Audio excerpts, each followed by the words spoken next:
And then there's Georgia.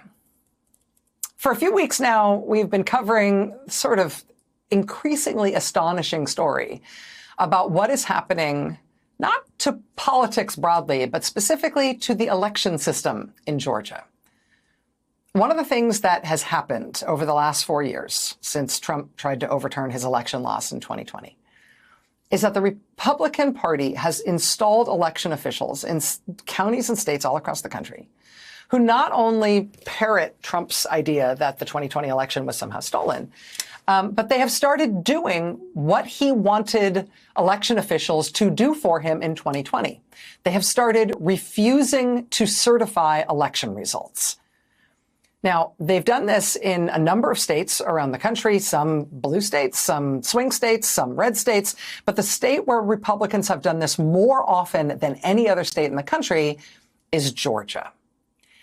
And Georgia, you will recall, is a state where Trump was indicted for multiple felonies under state law, including a RICO charge for his efforts to try to overthrow Georgia's election result in 2020, to try to get Georgia officials to declare that he was the winner, even though he had lost that state. Republicans are now trying these gambits to block the certification of election results everywhere, but they have been trying it most aggressively in Georgia. And over these last few weeks, a really alarming situation has emerged in Georgia because there is a newly appointed pro-Trump majority on the official Georgia State Election Board. And in recent weeks, they have passed a flurry of new rules that purport to legalize some of these tactics, that purport to empower local election officials to actually do this stuff, to block the certification of the vote or to delay the certification of the vote. And this state election board in Georgia is apparently planning to do much more of this, even as we are getting closer and closer to the election date. The Washington Post just reported that the election board plans to adopt nearly a dozen additional rules beyond the new ones they've just put into effect over coming weeks.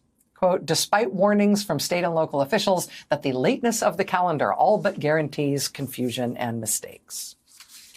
And I think part of understanding the importance of this tactic is that confusion and mistakes are probably the point. It's one thing to say we want the right to flip an election result. That's going to be sort of a hard sell. It's another thing to say we want the right and we claim the right to essentially report that there's no knowable result here, that there isn't any discernible result, that there's a big question about it, that it seems like there's a cloud over the result. If you can not just flip the result, not directly flip the result, but instead just create a sense that there's some confusion, that there's some lack of clarity, that there's something wrong with the way the election was conducted. And so a result isn't organically and clearly emerging. That can justify doing all sorts of extraordinary, strange stuff to come up with what purports to be an election result in that state.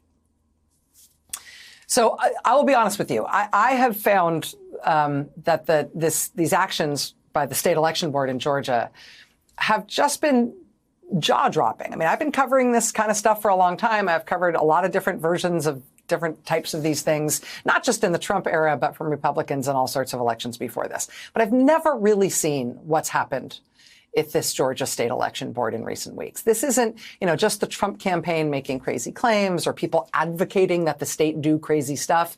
This actually is the state. This is the official election board that sets the rules for how elections are handled in Georgia. And they're not just discussing crazy stuff. They are passing these rules that are Rudy Giuliani, hair dye dripping down the face crazy. And again, they're not just asking someone else to do crazy stuff related to the election. They are the elections board and they are doing it.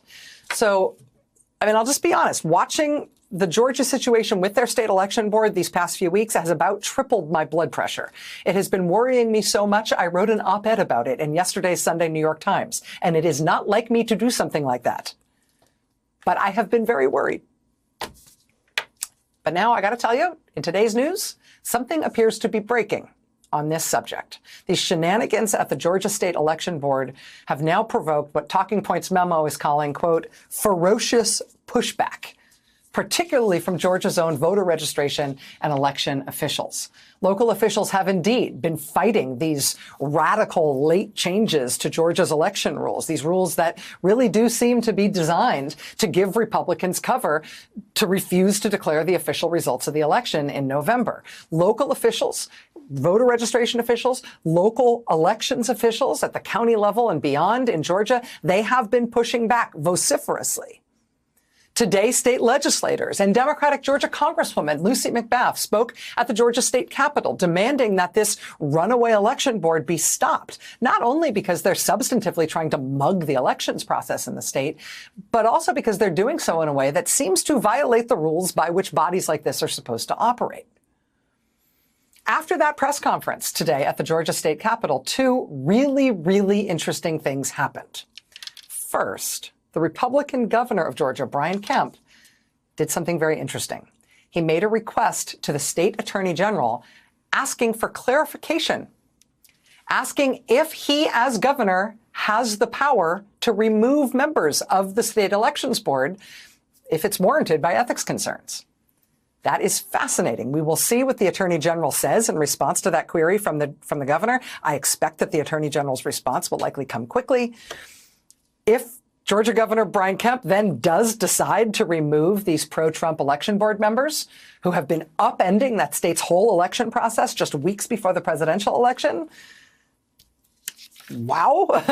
I don't know. Watch this space. That would be a very, very big deal. So that's one very big thing that happened today. But then also, late today, a new lawsuit was filed from the Democratic Party of Georgia and the National Democratic Party. They say, quote, with support from the Harris-Walz campaign. As of tonight, they are suing the state election board in Georgia to stop them from what they've been doing. The Democrats' big new lawsuit, again, filed tonight, asks Georgia's state courts to make clear that local Trump loyalist officials don't actually get to make it up as they go when it comes to certifying the election results, no matter what the state election board has been telling them. Local officials can't just opt out of certifying election results. They can't decide on their own that they're going to delay the certification of the election results, presumably to try to blow through electoral college deadlines to prevent Georgia's electoral counts from being counted in Washington. The Democrats' lawsuit tonight asking Georgia courts to act quickly to clarify that what this MAGA Republican Elections Board in Georgia has been trying to do cannot be done, and that these rules they have purportedly tried to pass in order to give local elections officials all this leeway to mess up the vote count in Georgia, that leeway is not real, that legally they must certify and there's no way they can mess it up.